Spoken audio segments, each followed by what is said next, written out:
Subscribe now. EU Debates.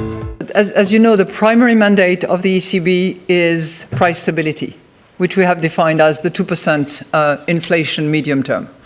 And what we observe is on the outlook front and on the inflation front, and we try to assess what are the risks to both.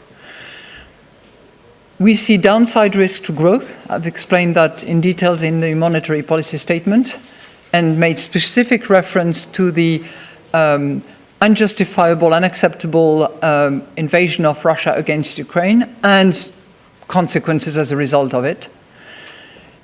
And we are seeing upside risk to inflation, particularly in the short term, but sort of spreading. So, as ECB, what we have to do is act in relation to inflation, given the circumstances. That's what we're doing.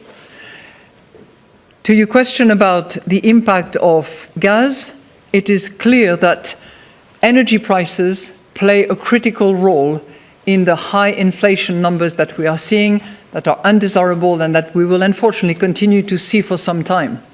So we are very attentive to what happens on the energy front, and in particular on the gas front, because it has an impact on electricity price, as we all know. So, most recent evolution concerning the gas supply, through Nord Stream 1 in particular, is obviously a factor that we take into account.